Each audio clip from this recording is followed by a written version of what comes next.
आरक्षण लाने की, चाहे विधानसभाओं चाहे लोकसभा के चुनावों, उसमें वो आरक्षण दिलवाने की चिंता किसने करी? वो देश के यशस्वी प्रधानमंत्री आदरणीय नरेंद्र मोदी जी ने करी।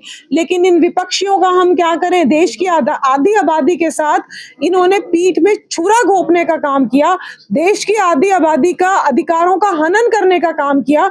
जब पिछले दिनों लोकसभा में ये बिल पेश हुआ, तो चाहे टीएमसी हो, चाहे सपा हो, चाहे कांग्रेस हो, इन्होंने उस बिल को पास होने नहीं दिया। लेकिन मोदी जी डरेंगे नहीं, मोदी जी रुकेंगे भी नहीं, मोदी जी हारेंगे भी नहीं, क्योंकि वो देश की आधी आबादी का, हम महिलाओं का अभिभावक बनकर, बड़ा भाई बनकर हमारी एक एक समस्या की वो चिंता करते हैं।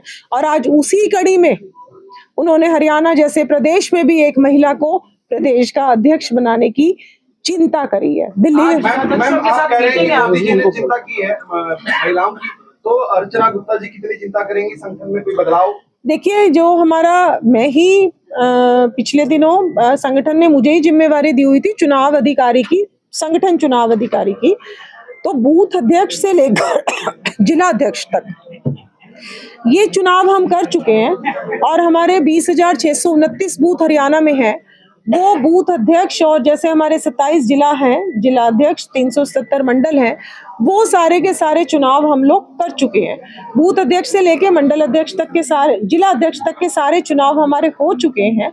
और उनमें कोई छोटा सा परिवर्तन, जैसे कि मान लो कोई बूथ अध्यक्ष भी है, BLA 2 की भी जिम्मेवारी निभा रहा है, या कोई शक्ति केंद्र प्रमुख भी है और उसके पास बूथ अध्यक्ष की भी जिम्मेवारी है, तो ऐसे कोई छोटे छोटे परिवर्तन की कहीं जरूरत होगी तो हम अवश्य करेंगे।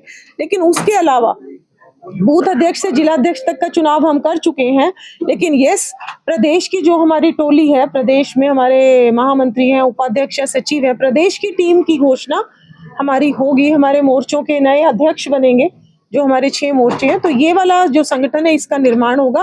लेकिन बूथ अध्यक्ष से जिला अध्यक्ष हम पहले ही चुन चुके हैं। आज जिला अध्यक्षों की मीटिंग है अभी और प्रभारियों की मीटिंग है, किस तरह का आगे का रोड मैप आपने सोचा, खास तौर पर जब आने वाले कुछ सालों में, जैसे 2027 में पंजाब में भी चुनाव है, जो हमारा पड़ोसी राज्य है, वो भी एक महत्वपूर्ण भूमिका है, खुद नायब सिंह सैनी जी प्रभारी बनाए गए हैं वहाँ के, तो उसमें कितनी जो अभी हमारी आने वाली अभी 2:30 पे हमारी मीटिंग है, उसमें इस जो महीना है, इसमें हमारे मोदी जी की सरकार के 12 वर्ष जो हैं वो पूरे हो रहे हैं।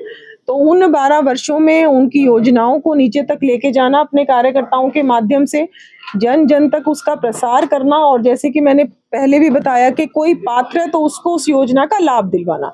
साथ ही साथ 21 जून को योग दिवस है, तो योग